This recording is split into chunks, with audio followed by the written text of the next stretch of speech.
Good afternoon. My name is Dale Stoltzfus, and my wife Doris and I are residents here at Landis Homes. We live at South Campus, and I have been asked to do the introduction of my daughter, Donna Stoltzfus, who will be presenting this afternoon. I would like to note that the story is very close to me. As a young boy, I was 6. I remember standing beside the fields of tomatoes for Dan Glick over here in Hobson Road near Smoketown, and watching these men who were German prisoners of war pick tomatoes with a guard and a rifle standing there watching them. And during that time, I also learned to know very much some of the relationships between the prisoners of war and the Glick family and my family. My father, Reuben Stoltzfus, was part of the cannery. He was in charge of the cannery. That was in back of the Aaron Reel farm.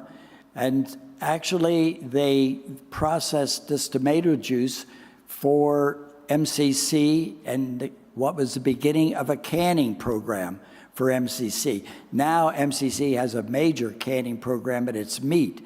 Back there, it started with this tomato juice. I also recall seeing Carl Demler, who you will be introduced to today, standing in the Aaron Reel farm playing his accordion of German hymns that he knew with his accordion.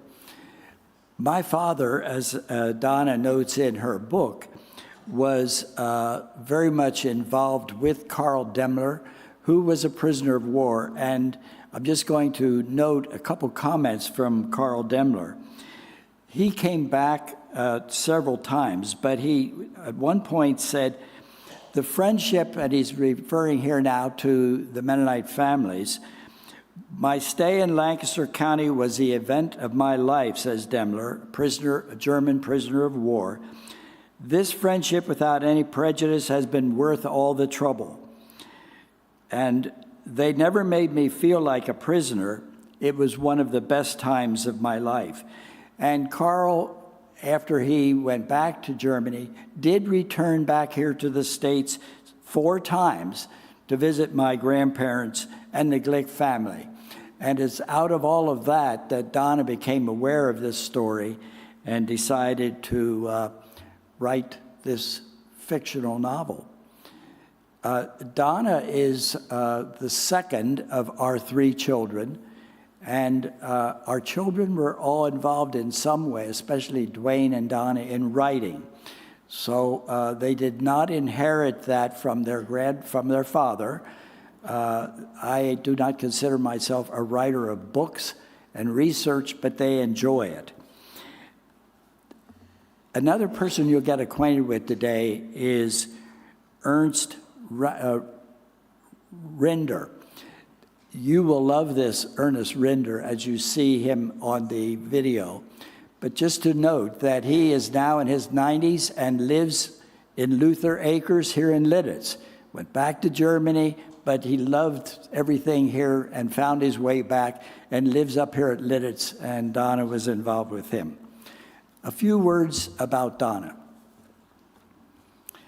In the Landis Home notes, there was an introduction to her, but I would also note that growing up in New York City, she developed a deep awareness of cross-cultural peoples and the need to understand and relate, and so that gave her some training for some of the writing that she does now.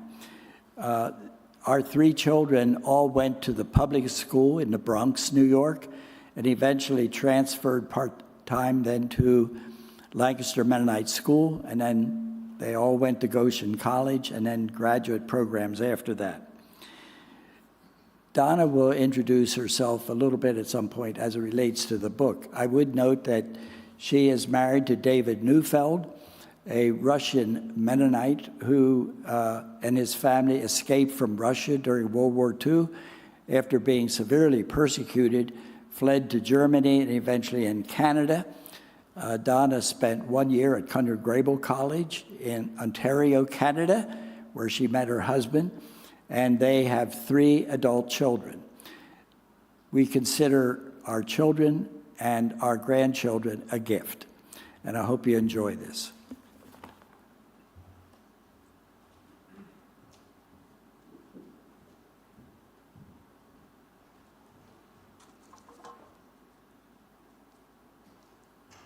Thank you, Dad. Good afternoon. It's my pleasure to have the opportunity to speak with you today. Can you all hear me? Close. Got it. Okay.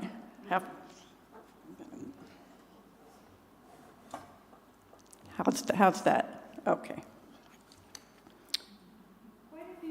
Quite a few years ago, I came across. No, it's off.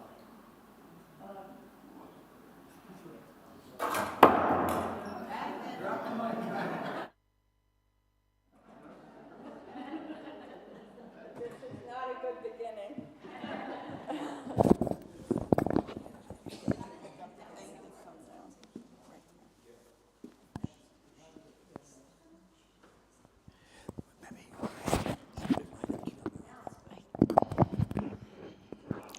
Hello? Okay. Quite a few years ago, I came across a couple of Christmas cards sent to my grandparents from a man named Karl Demmler from Germany. I discovered that he had been a prisoner of war and had worked with my grandfather on a farm in Smoketown during World War II. Intrigued by this, I began to do some research on why POWs came to the United States, and I eventually wrote a novel which incorporates some of this history. This book is titled Captive. It's a coming-of-age novel which challenges a boy's beliefs about war and friendship as he works alongside German POWs on a Mennonite neighbor's farm in Lancaster County. On the back cover of my book is a blurb written by Vernon Glick of Smoketown, and he says, "I was a young teenager during the summer of 1945 when German POWs worked on our farm during the tomato harvest. Although Captive is presented as fiction, the author has captured the dynamics of a special period in our history, and many of the details parallel actual events." When talking about the novel, people often ask me what is fact and what is fiction. 2 characters in the story, Hans and Reuben, were inspired by actual people, and while many historical details are true, the story itself, the narrative, is fiction. I'm going to read part of a scene from chapter 2, when John and Sarah need to catch chickens. Sarah lives on the farm, and they are both 13 years old. The chickens gathered at the far end of the shed. John slowly approached a bird. He'd never caught chickens before in his life. Should he grab it by the legs? By the neck? He looked into the black, panicked eyes of the bird he was trying to corner. "I know how you feel, buddy," he said.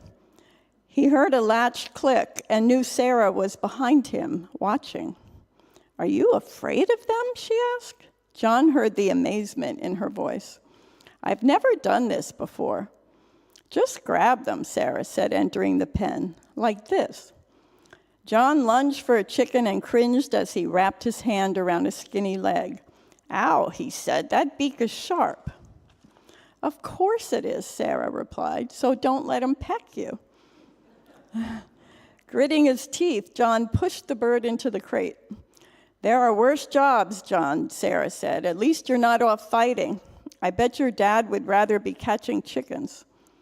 "I don't think so," John said.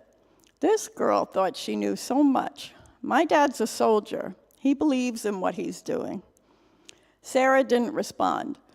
John knew Sarah's family didn't believe in fighting. Her older brother, Sam, was doing some kind of work service in a hospital in Philadelphia instead of fighting in the war. Someone's got to stop the Nazis, John said. What if Hitler invaded America? Then you'd be glad for the men who'd pick up guns to defend you. Maybe, Sarah said, but it still doesn't make me think killing is right. There, she said as she shoved the 12th chicken into the crowded crate and latched the cage door. Fun job, John said. At least now you know how to do it. I know how to get pecked, that's for sure. I can always teach the POWs how to catch them, Sarah said. They won't be scared of them, I bet. So Sarah is referring to German prisoners of war coming to her family farm. Why would that be happening? To help give some perspective to the story, I'm going to share a bit of history with you. During World War II, hundreds of thousands of German and Italian prisoners of war were captured in Europe and in North Africa. These captured men needed shelter, guards to watch them, translators, food, and clothing. And in 1942, England, a U.S. ally, was feeling overwhelmed with the number of POWs they were receiving. On the right is after D-Day. So England asked the U.S. to share the burden of providing accommodations to the men, and the U.S. agreed.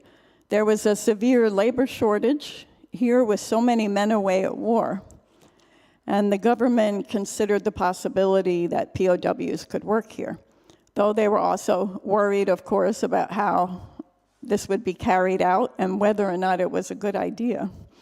But in late 1942, POWs began arriving in the U.S. by ship. You're about to see some video footage from Ernst Rinder, another former German POW who helped me with my research and who my father mentioned lived in Lidditz. Ernie is now a U.S. citizen, but first came to the U.S. as a German prisoner of war in 1944. And I felt fortunate to have met him and his wife, Ruth, shortly before finishing my final draft. And Ernie kindly let me interview him to fact-check some details in my book. And I did have to make some very last-minute changes based on his stories. And as you'll see, he also agreed to share some of his rich storytelling with me. 1944, in beginning of October, it was in the mountains north of Florence where I was captured by the Americans. They walked us back to the coastline near Livorno, Italy. That's where we boarded the ships a couple of days later. The ship joined other ships on the African coastline and formed a convoy that crossed the Atlantic. As a convoy, it's easier to defend from German submarines. They had destroyers, and I suppose destroyers were the guarding ships for the convoy. And the convoy must have been in anywhere between 30 or 40 ships as a convoy. And it was a 23-day trip from Mediterranean to Norfolk, Virginia. That's where we debarked and got our first shower. Ha ha ha. These ships were not equipped for troops. Okay. They were just plain equipment, holds open. Like I said, it was steel plank. We got 2 blankets each, and they weren't even equipped for bathroom and shower. And in November, we traveled across the Atlantic, and on those ships, not having toilet facilities and all that, some carpenters built on each side of the front of the ship, on the railing, that's all steel, you know, a wooden plank, believe it or not, with about 3 or 4 holes in it, and a furring strip railing built just, you know, they just put that together, and that was our toilet. Now, the thing was for our soldiers of land people, not used to sea and seafaring people, we learned very quickly to measure the wind. So you're on the right side of the ship, because if you're on the wrong side, it traveled right back. Anything traveled right back. So we learned that real quick. And nobody spoke English. The American guards, some of them were black and some of them were white people, and they spoke English. They couldn't tell us, hey, watch out, blah, blah, do this and do that. So anyway, we learned ourselves. So Ernie noted that there was no shower on the ship, but he has a story about a makeshift shower.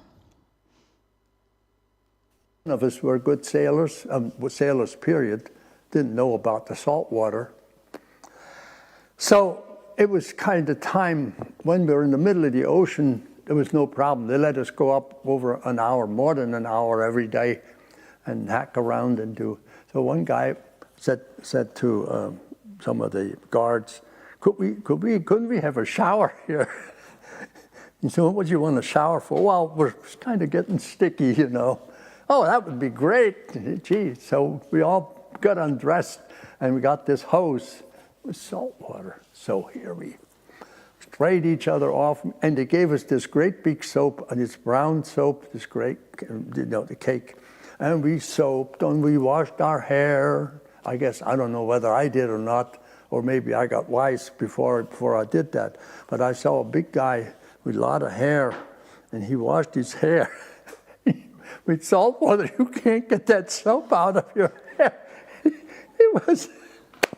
That was terrible. Oh, he laughed. There's nothing you can do about it. No combs. But no combs, man. No, nothing to do. You need soft water to get that salt out, see? I mean, yeah. No, get the soap out. So anyway, here we were, landing in Norfolk all kinds of ways. So as Ernie mentioned, the ship he was on arrived in Norfolk, Virginia. And upon arrival in the U.S., the POWs often traveled by train or bus to prisoner of war camps throughout the United States.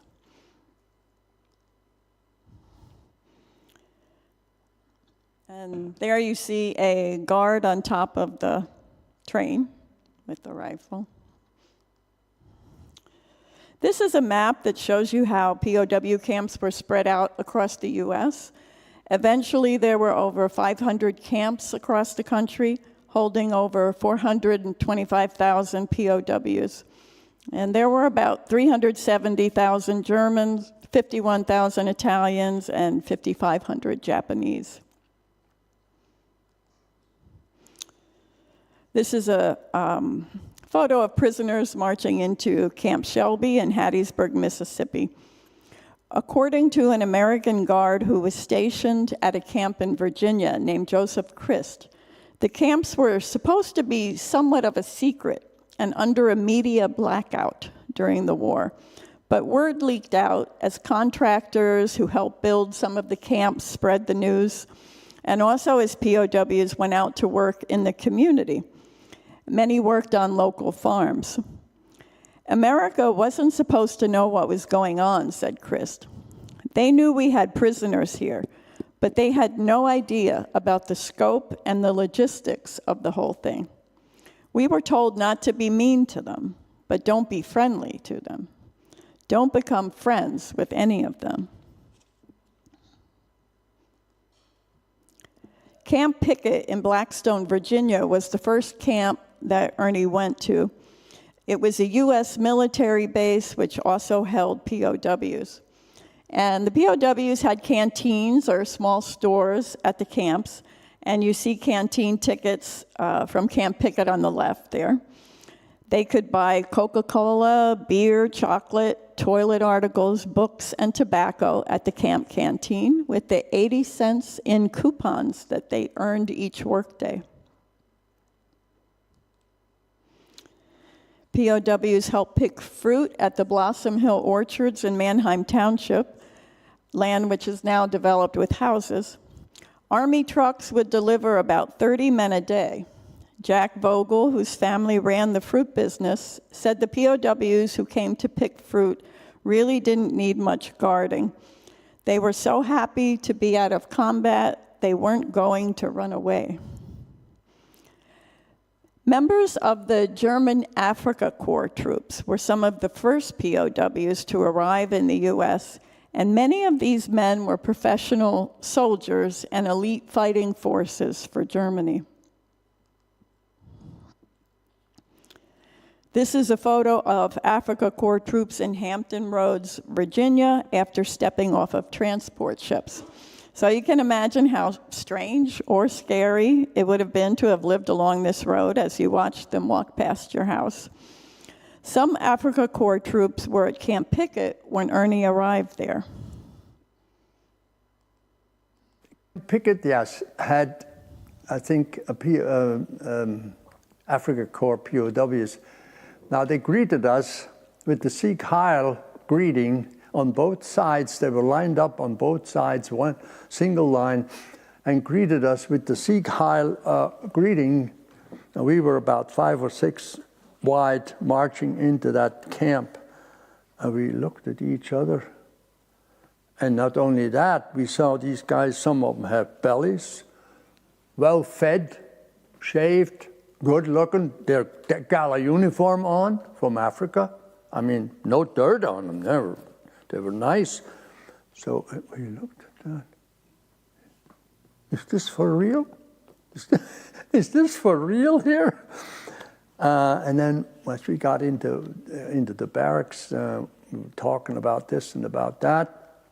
And no sooner or later, somebody warned us to zip up about where we come from and where the troops are, and we're losing the war and all this kind of stuff.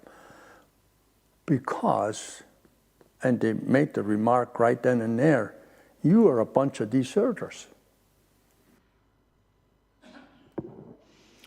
So Ernie shared with me that he was worried for his life at Camp Pickett.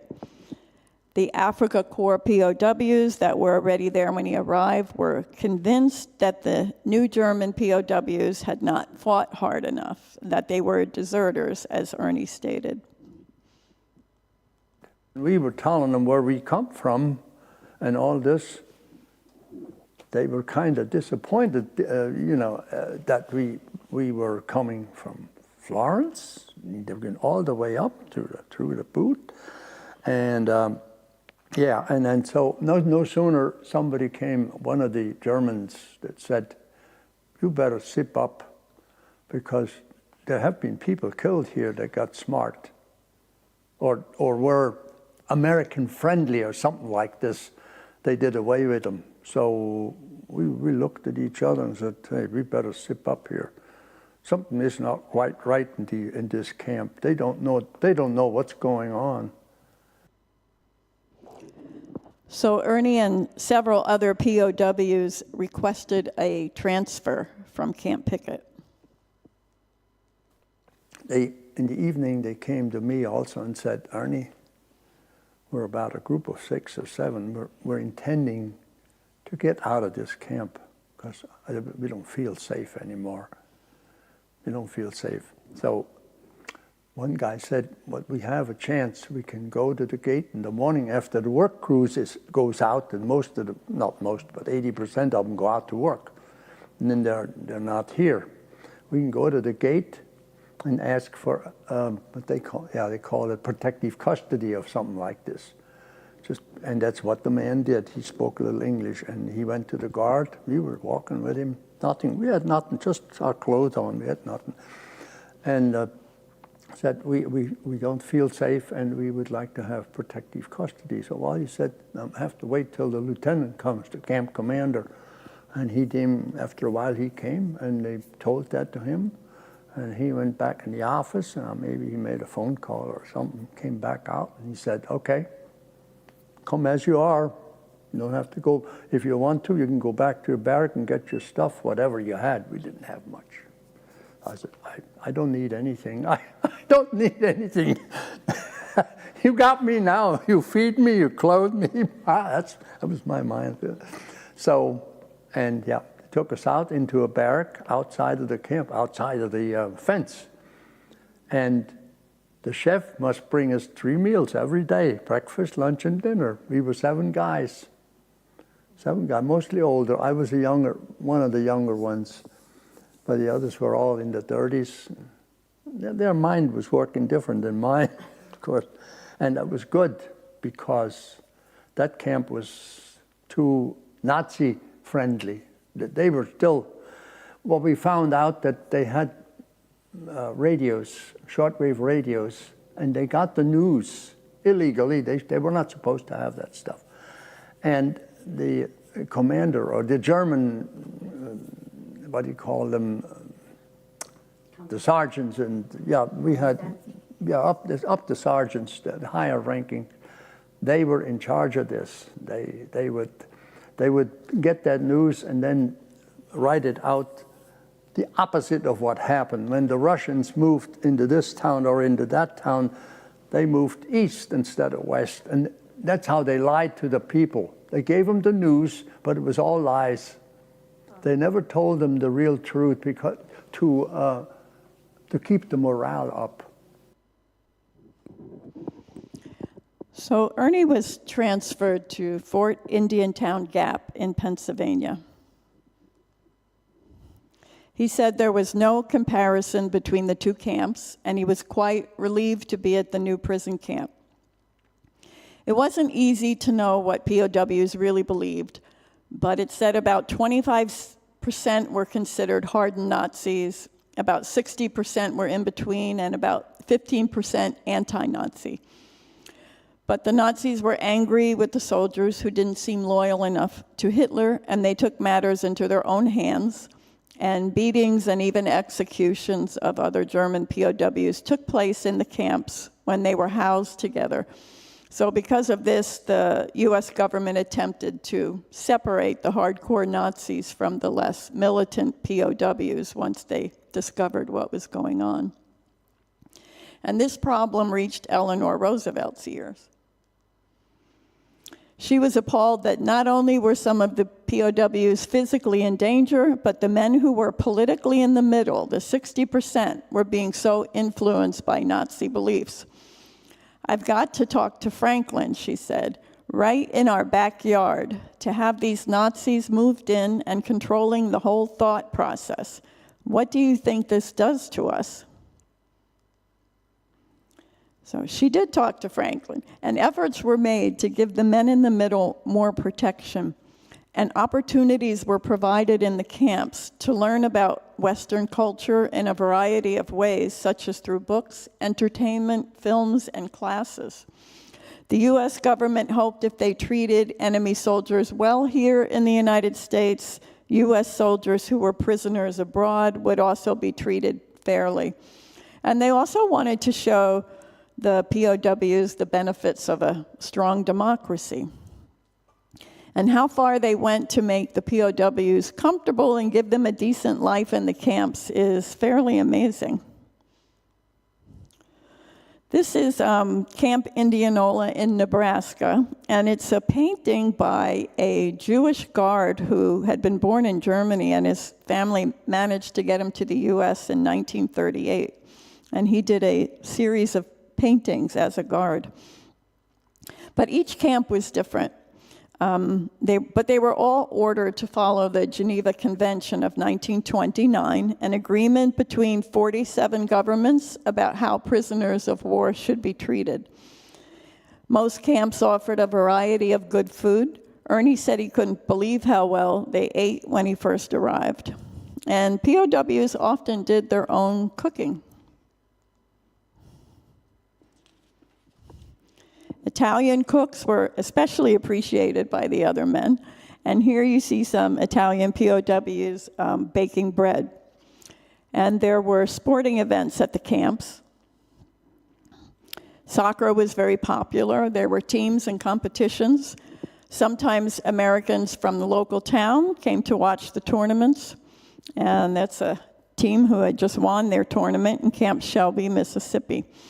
The photo on the left is of a football game, an American football game, that took place between German POWs in 1946 in California. And it was called the Barbed Wire Bowl. And American military officials were waiting to send the German POWs home after the war had ended, and they didn't always know what to do with the men. So a colonel had the idea to teach them American football so that they would help spread the sport overseas. But I don't think they had much luck. They did their best to teach them the game, and when it was time to play, there were over 2,000 people in attendance. One of the German players said, "When the two football teams came out, the American spectators cheered for us really loudly, but we didn't really understand the rules of the game."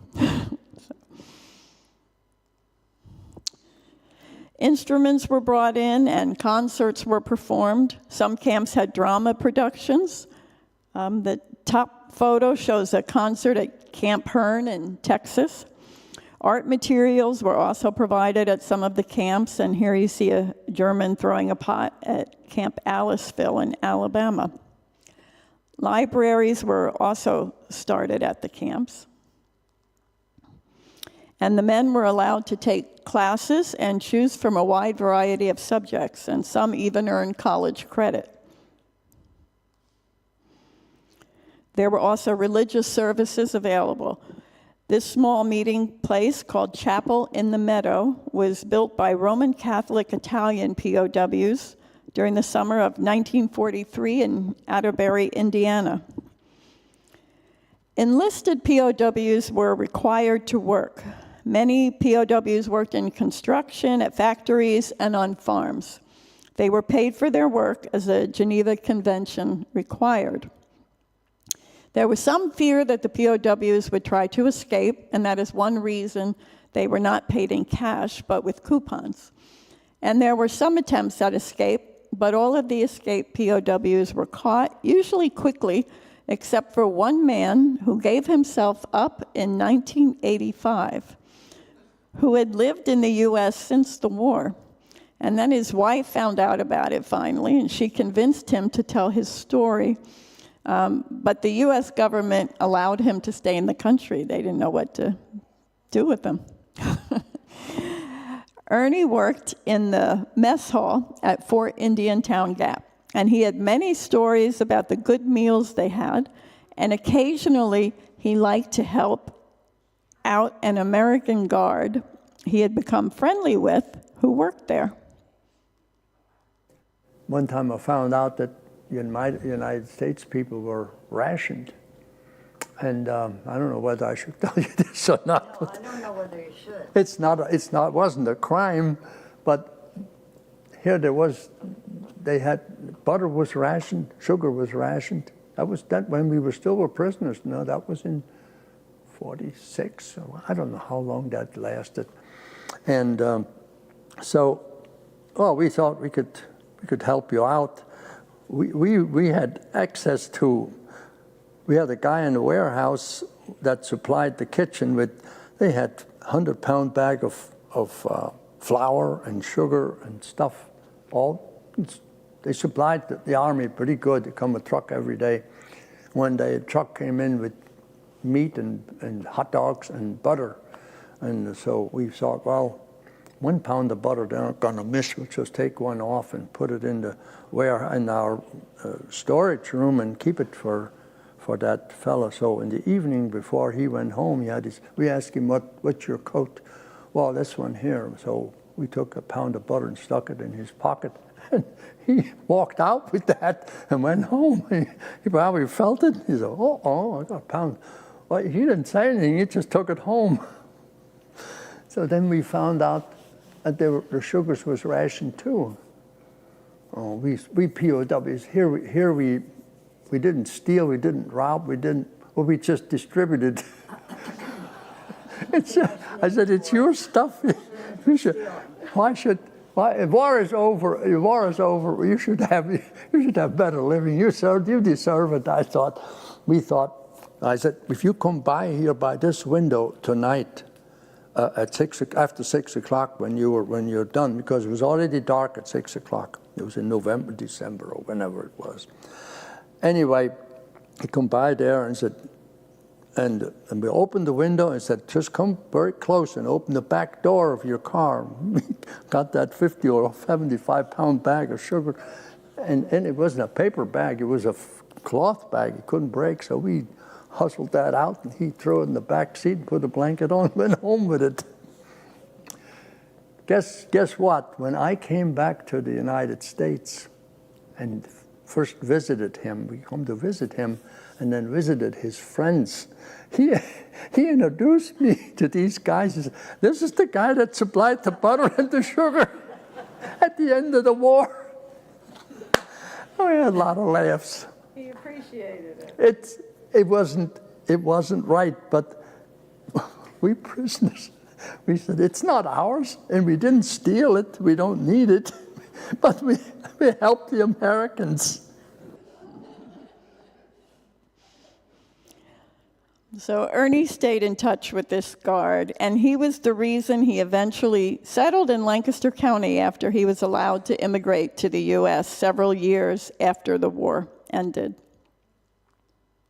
I was going to go to California, near San Francisco, because the climate is the best.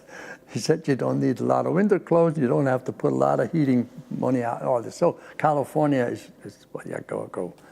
So in the meantime, I want to stop in Lancaster at Don Wenditz's place and say hello to him. So we did. Stopped in. Oh, what a hullabaloo! What a big meeting again. And we were there a day or two, and he said, Ernie, I was in California. I don't know what you want there, and you don't have anybody there. He said, I would recommend you stay here. You got a friend, me, and I have friends. You get to know them, and it's a better start. Out there, you have nobody. Oh, I said, you're probably right. Maybe I'd do that. So that's how I stopped in Lancaster. So this story of friendship was not that unusual. There are other stories of POWs who went out to work on farms where friendships formed. One woman said of a POW working on her farm, he reminded me of my son who was off fighting. I treated him with kindness as I would want someone to treat my son with kindness. The attitude of the U.S. government and many local citizens began to shift, however, when the war with Germany ended and the horror of concentration camps was discovered. Restrictions began to be placed on food served to the POWs in regards to quantity and quality. And Americans, as Ernie noted, had also suffered through rations during the war, and this had begun to take a toll as well. But most POWs left U.S. soil by 1946, and the German prisoners were taken back to Europe and put into labor camps. But now I'm going to share a bit more about why I wrote Captive. In addition to the Christmas cards, my grandparents also had a poem written in German on rough yellowed paper. The poem was handwritten in an Old English style of calligraphy, and the words in ink lettering were written by Carl Demmler in 1945 at the Reading Airport. And you can see that up. Maybe you can see that there. This is a picture of Carl. The poem rhymes in German, so keep in mind that some of its effect is lost in translation, but I will read the poem to you. When the tomatoes ripen again, busy hands will take them, as basket and wagon will fill, then think again of this year.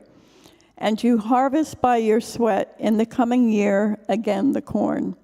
As the stalks wave in the acres and fields, a greeting from us from the old world. The little piece of homeland we found here keeps our memories forever here. God be with you and keep you from danger, all of you that became precious to us. So this poem made an impression on me, and I wanted to learn more about it and this time in U.S. history. My grandfather, Reuben Stoltzfus, worked at Glick's tomato farm in Smoketown. He was the manager of a cannery on the farm. And that's him on the right-hand side. During the summer of 1945, Dan Glick, the owner of the farm, put in a request for German POWs. So about 8 to 10 men began to come to the farm on weekdays to work. A small prison camp was located at the Reading Army Airfield, now known as the Reading Regional Airport. And the barracks are there in the middle. Isaac, one of the Glick sons, would drive there to get a pickup truck load of men 5 days a week, and then he would drive them back at the end of the day. And a guard named Arnold would always accompany them. And one of the men said that Isaac drove the truck like he was driving a fire truck. Vernon Glick, a younger son on the farm, said, "The actual fighting was overseas, but on the home front, there were strong feelings about the morality of the war.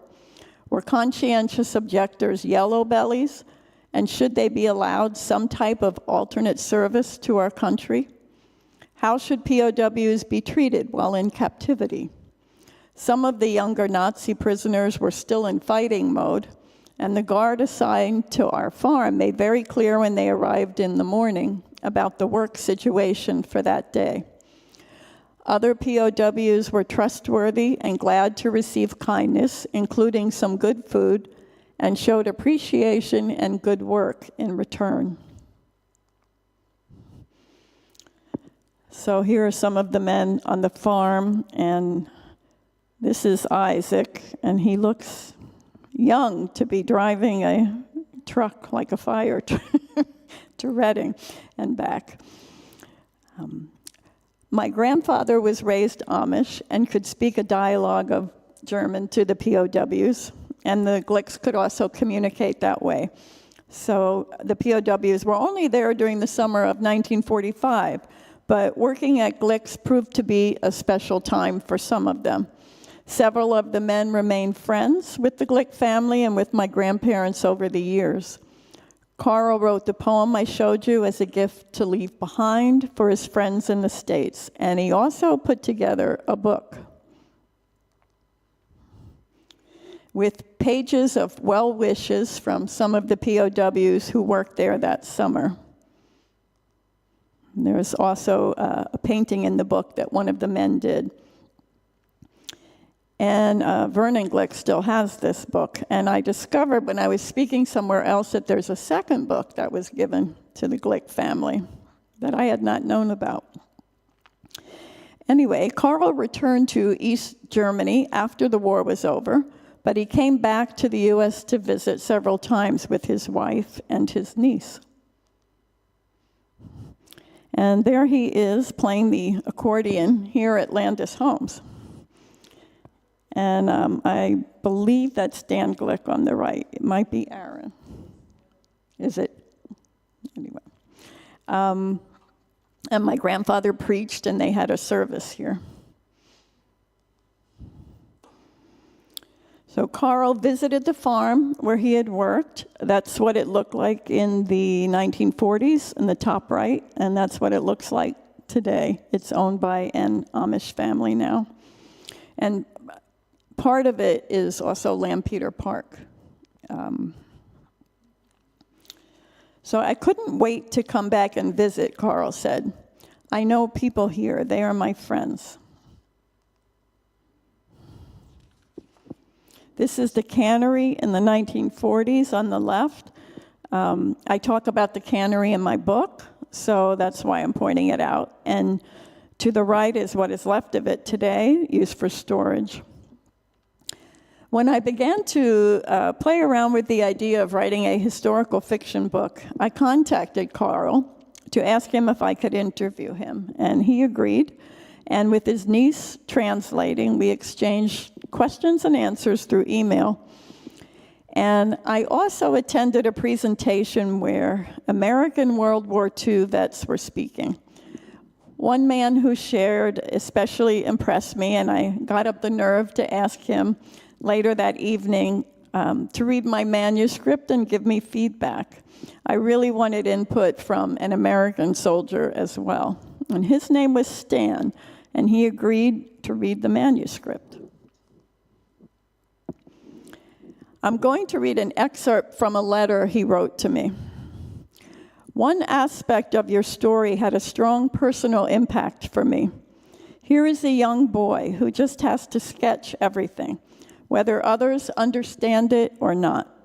Well, when I got into the Army, I wondered what to do to keep from being totally dehumanized, so I began to write poetry. A piece of paper and a pencil could always be at hand, and I regarded this as my sanity protection. I would sit in the latrine after lights out, because it was the only place with lights on, and write a sonnet every day. Of course, others thought I was odd, but that was okay with me. And I still have the sketchbook I filled with charcoal sketches during the war. I have to admit, there were many moments when I wondered what I was doing as I was writing this novel, when I asked myself, who am I to try to attempt to write a novel about German POWs and their history, or about what U.S. citizens felt like at that time, like a 13-year-old boy, main character in the story. But I felt equally strongly about sticking with the project, that I had been gifted with details others would be interested in. And I know others might have a different view of this period of history and of relationships between Americans and POWs. Each camp was unique, and experiences would have varied. Ernie, when he went back to Germany and told a friend of his who had also been a POW here that he wanted to immigrate here, his friend said, "Why would you want to go to that godforsaken country?" He had had a terrible time here. He was stationed in a prison camp in the South, and he did not understand.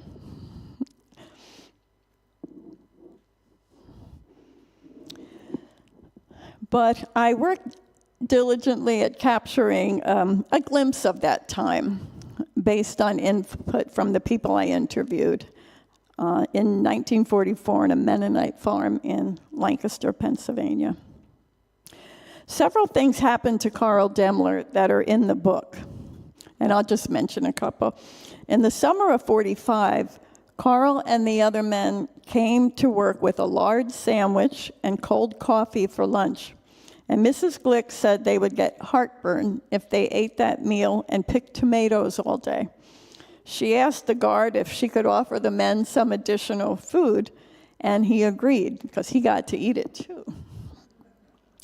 One time at lunch, Carl was offered corn on the cob for the first time in his life, and he thought they were playing a joke on him. And he said, "Corn is for pigs," because he was only familiar with field corn.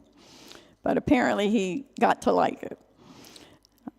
Carl took a class at a POW camp in Colorado, where he learned to write Old English calligraphy. When he worked at the Glick farm, this skill was discovered, and Carl said, "I made visiting cards, wrote notes, poetry, or family dates into some family holy Bibles for the Glicks or neighbor farmers." And Carl did this writing in the family office. So that's where I got that idea from for my book. My stay in Lancaster County was the event of my life, Carl told me. This friendship, without any prejudice, had been worth all the trouble. They never made me feel like a prisoner. It was one of the best times of my life. I can still say that today. This painting was done by Tom Leah, a combat artist during World War II. It's titled The 2,000-Yard Stare. Art plays an important role in the novel. One of the characters is a combat artist, a man who paints scenes from the war as he witnesses them. And John is also an artist who draws whenever he gets a chance. I thought I would leave you with this image as I end with a couple of paragraphs from a journal written by Helmut Horner, a German POW who had been in prison camps in the US. Today, no one can convince me that wars cannot be avoided.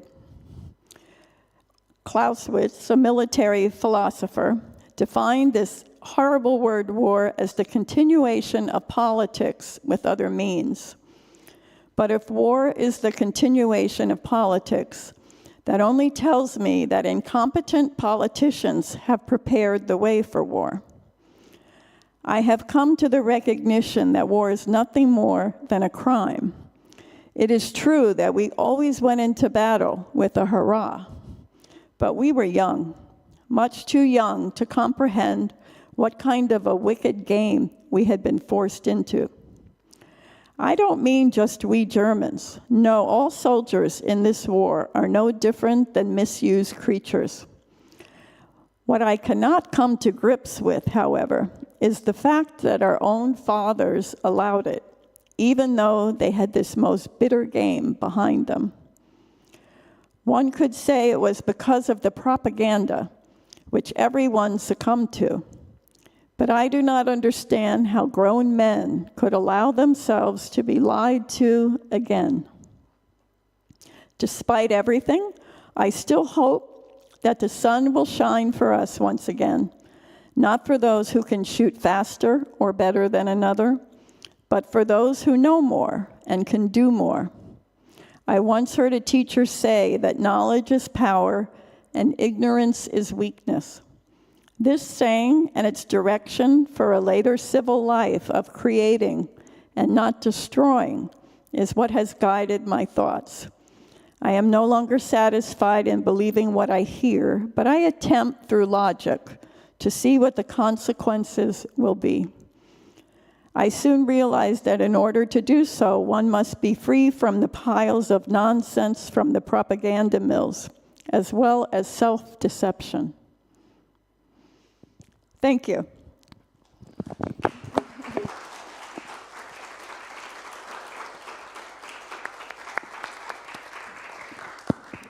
Thank you, Donna. I was wondering if there's any questions or comments. You gave us, very interesting and lots of things to think about.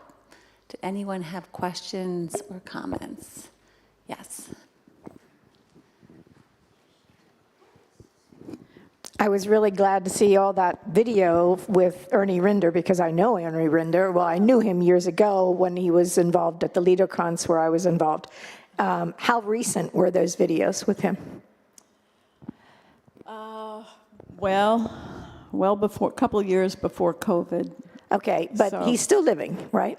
As far as I know, I Yeah. was in touch with him a lot until COVID. Yeah, I mean, I used to yeah, yeah. visit, and then I couldn't, and as far as I know, he's still Yeah, and he was living. always in excellent health. And I didn't really know his background as a POW, so I was glad to hear that. So appreciate that very much. Thank you. Anybody else? Okay. Yes.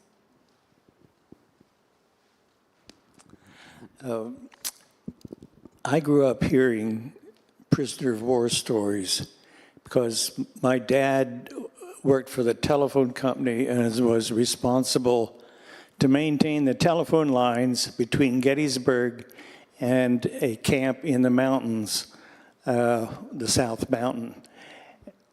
So I heard stories that he would tell us because he could communicate through Pennsylvania Dutch, which made the guards really mad. And they would interrogate him, what are these guys telling you? Yeah. And, well, there's interesting things could be said. The camp that he went to was an interrogation camp. That is, they brought people there, men there, just for 2 or 3 weeks and sent them on somewhere else to find out what was known.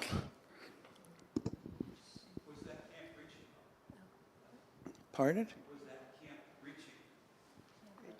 No, I don't know what its name was, but it was up on the top of South Mountain, above Biglerville. It was not a camp where people. There were camps in that area where people picked apples for the orchards at Biglerville. This was strictly a camp for interrogating prisoners. Thank you. Anybody else? All right, yes.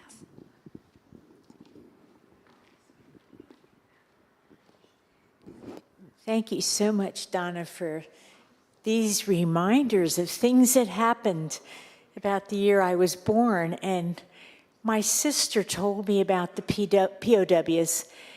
And recently I asked her more questions because she's 90 and she was 8 years old, I think, or so when they came. She said it was quite an experience. My father was a potato farmer, and he had a hired man who would go into Reading to get the POWs when it was potato picking time. So the POWs and the Amish worked together. But the last day of their being employed, my mother, as well as helpers, made a big meal and served everybody together. I was probably somewhere there in the background, I don't know.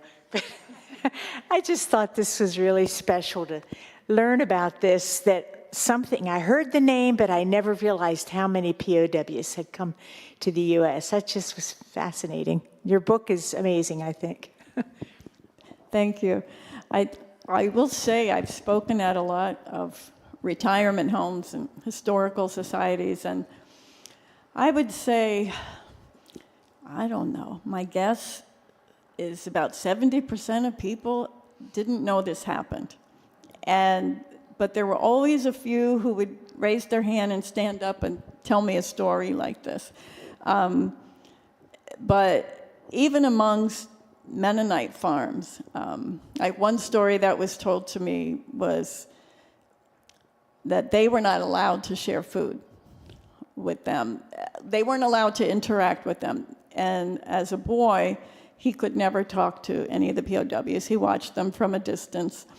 And I think a lot had to do with the guards that were assigned to the farm. The guard that was at the Glick farm, he had been a prisoner of war himself overseas. And instead of being bitter, he said, I don't want to make life hard for these men. I know what that's like. But some of the guards were not that way and were very strict. And this was one farm in Morgantown. The man told me that his mother felt sorry for them. She thought these men were very skinny, didn't look that great. She wanted to give them more food. And finally, the guard told her she could put some food in a basket and put it at the end of the lane. And at the end of the day, they could stop and pick it up. But they were not allowed to have any interaction. Like you said, how you had a meal prepared, he wouldn't let that happen. So it really varied, even amongst Mennonite farms. All right, well, thank you again. Let's give Donna another hand. Thank you so much. And I know some of you have read her book, but if you haven't, this is your opportunity to purchase the book. So she'll be in the back to sign books. So again, thank you all for coming and really, really enjoyed this program.